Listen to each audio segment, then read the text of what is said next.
Salute, and welcome back to the Real Big Fruit Podcast. I'm your host, Big Fruit, the Michael Jordan of recording, also known as the voice of the streets, but better known as the glue, because I like to keep things together and keep them in a proper perspective.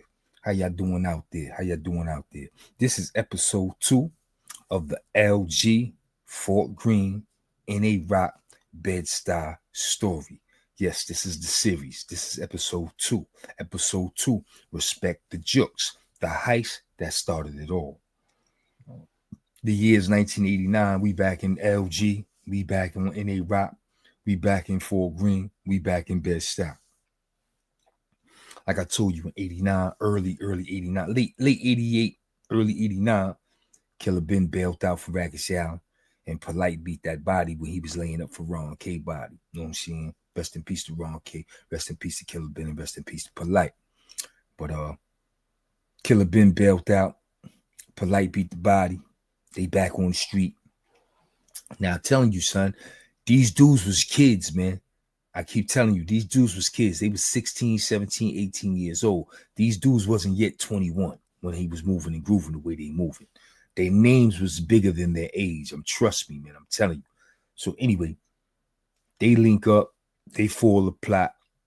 They scoop up the nigga Micah. Because remember, the nigga Micah, he in the style bagging up for Sherrod. He doing what he do. Sherrod got, he had Spencer bubbling, Skillman bubbling. He had a couple of spots rocking. You know what I'm saying? He was doing what he do. He had some stragglers in the projects doing what they do. He's pushing a little weight. Sherrod was doing some numbers. And this motherfucker Micah was bagging up for him. So Micah knew the intricacies, ins and outs, and what was going on. Micah knew the nigga business. Plus, he was in a relationship with Micah family. They was family. That's why I say Micah did some bullshit. And that's why to this day, Micah don't have no good luck. But anyway, they line Sherrod up. They do what they do. You know what I'm saying? They go up in there. They take what they take. They put the pressure on the nigga, whatever. You know what I'm saying? They let the nigga know what it is. The word was they took a couple of bricks. They took some loose work. They took some money. And they took his spots. Yeah, son. The word was the niggas took anything that nigga had bubbling. Them niggas took over. Now remember, they 3 deep on this shit. And I know how to do numbers. I know how to do math. When it's 3 people, y'all split everything 33 in the third. You know what I'm saying? Y'all split everything 33 in the third percent. And y'all go y'all ways. Even Stevens, all 3 people. So they all 3 on this. From day one, all 3 of them is on this heist. So what's yours is mine and mine is yours. All 3 of us is in on this.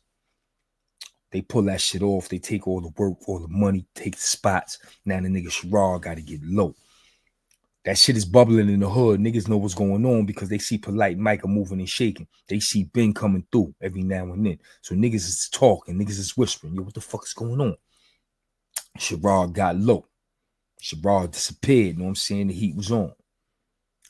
Lo and behold, Ben fucked around, caught a major case down in Fort Greene. And yeah, y'all know what it is. If I'm not mistaken, it was the attempt on the police. Ben got into it, but the police was blowing at the pigs down in Fort Greene. So Ben got knocked off. So Ben laying up on the island now.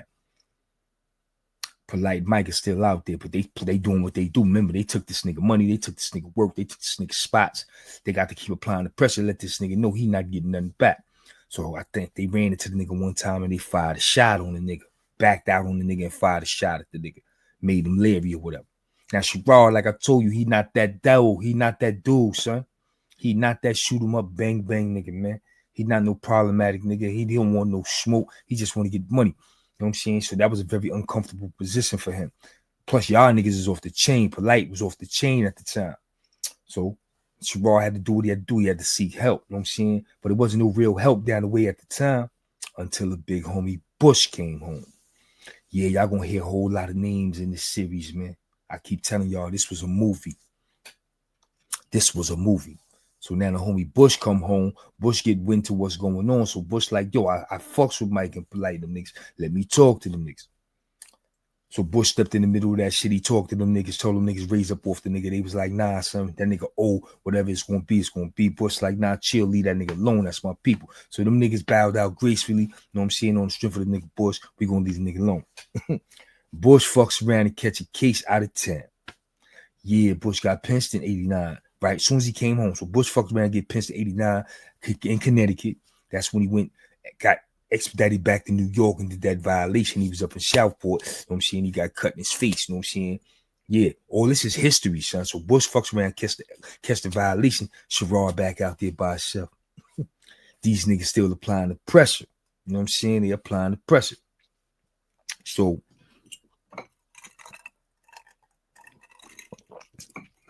one night, they outside. 89 summer was a hot one, man. I keep telling y'all, man, this is 89 summer we talking. 89 summer, Lafayette Gardens was the spot. Everybody was in Lafayette Gardens. That's why I say this is a story of some major hitters taking their rise and fall in BK. You know what I'm saying? And they came through Lafayette Gardens, 89 summer, son. It was real. So 89 summer, one night, everybody outside chilling, son.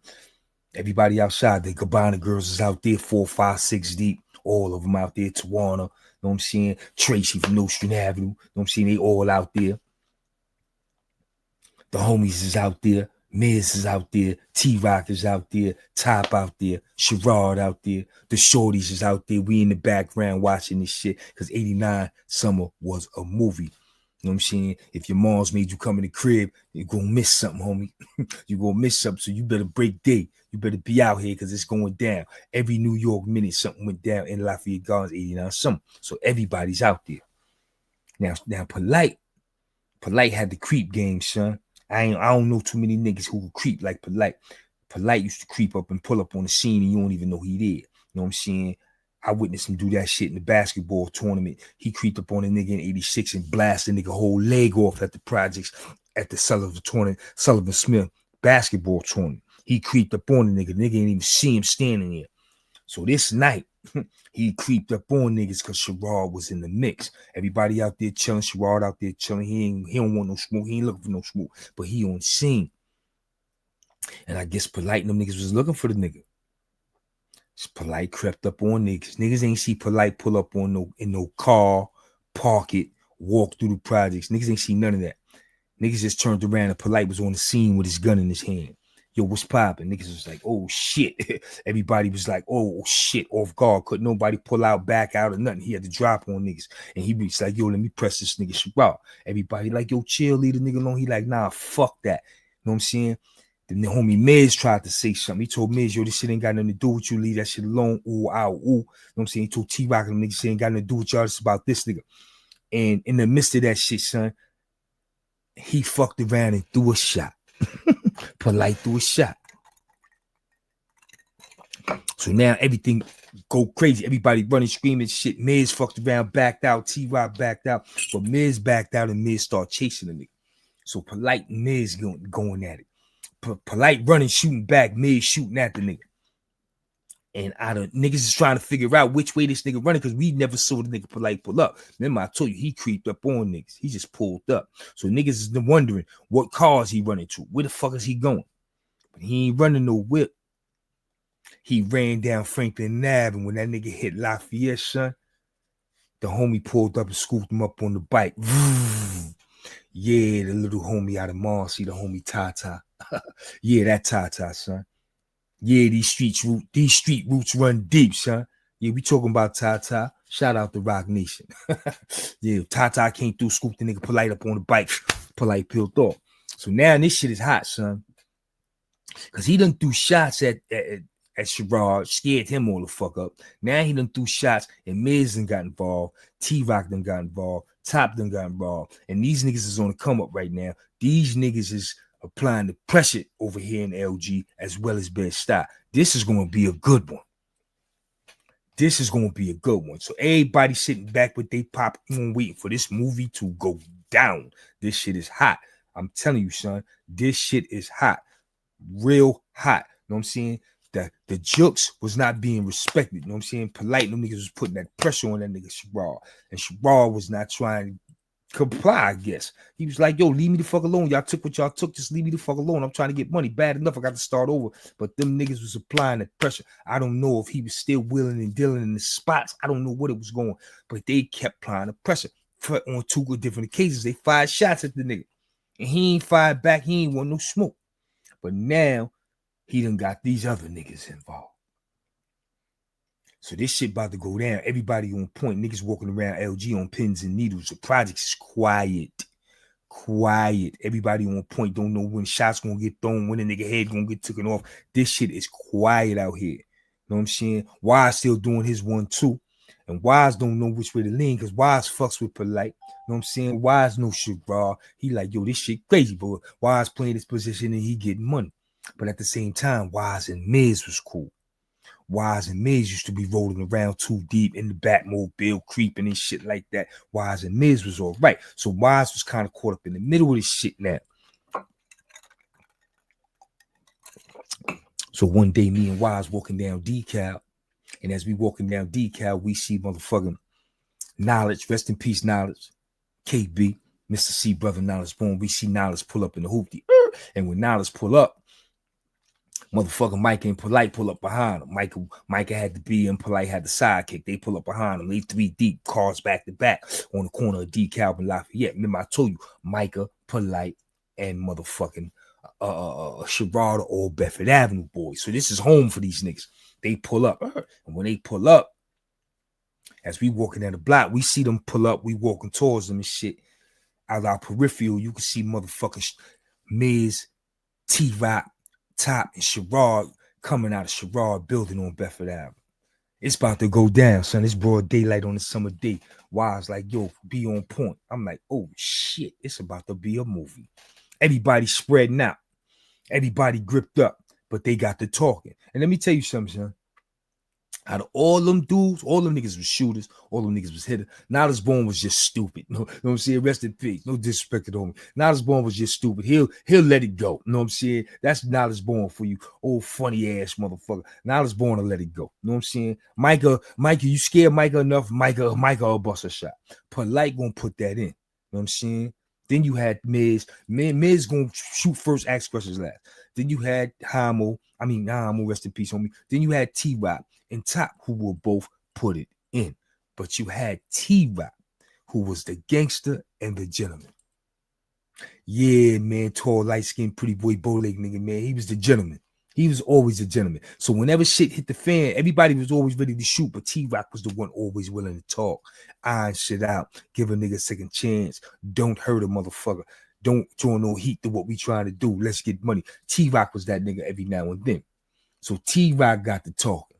T-Rock got the politicking and told niggas, yo, listen, man, y'all got to leave that shit alone because he fucking with us. Y'all beefing with this nigga, then y'all gonna be beefing with us. Ain't nobody gonna get no money, and niggas is gonna get hurt and killed out here in these streets, more or less. Polite, Micah bowed out gracefully. Polite, Sherrod got to talking as men. They stood on their word and they left that shit alone. But that Jooks that started it all led to a relationship. Because now remember, these niggas all could have went to war. Now you got to be around each other and be cordial to each other and fill each other out to make sure it ain't no beef. And that led to motherfuckers being around each other and forming that new LG Fort Greene in a rock Bedstuy connection. You know what I'm saying? It was a Fort Greene connection on the strength of Ben, although Ben was locked up at the time. You know what I'm saying? But you had LG, you know what I'm saying? Wise was fucking with Miz was fucking with T-Rock, you know what I'm saying? And they was fucking with Sherrod. So you had the LG connection right there. Then you had the NA Rock connection. You know what I'm saying? Polite represented NA Rock. You know what I'm saying? T-Rock represented NA Rock. So it was an affiliation that was formed 89 something. But it didn't last long, son. It was like that, in and out, son. And we gonna get into more of that with episode 3. You know what I'm saying? Episode 3 is gonna ring off. You know what I'm saying? We're gonna talk about the fallout. You know what I'm saying? The fallout happened. When the fallout went down with Killer Ben and Polite, shit got ugly. But it all goes back to the Jooks, the heist that started it all. But in part 3, episode 3, we're going to talk about the fallout, son, because the fallout was major. You know what I'm saying? The fallout was major. Remember, they was 3 deep on the heist. Killer Ben, Polite, and Micah. You know know what I'm saying? When you do your math, when you split 100%, 3 ways, that's 33 in the third, you know what I'm saying? And they was all even Steven on every move they made, you know what I'm saying? So as Ben laid up and them niggas balled out, Ben was a part of that. And something went wrong, which led to the fallout. Episode 3 coming next. Listen, man, I'm telling you, man, nobody put it down like I put it down, son. This is the LG Fort Greene in Iraq Bedstuy story. This is a series. You know what I'm saying? We will be dropping episode 3 next. This is episode 2. You know what I'm saying? Episode 2, Respect the Jooks, the heist that started it all. Listen, man, this shit is deep, son. This shit is deep, and you want to continue to hear more names. You're going to continue to hear more of the bullshit. You know what I'm saying? Because it went down, son. It went down. And I know y'all heard the rumors, y'all heard the false narratives, and y'all heard the stories. But this is the story. This is the story. So once again, man, it's your boy Big Fruit. You know how I do. I come through 6 minutes, Ducky. I say what it is and say what it ain't. And right now, it's all about the LG Fort Greene in Iraq Bedstuy story, the series. I'm telling you, son, ain't nothing hotter than this on YouTube. You know why? Because this is real.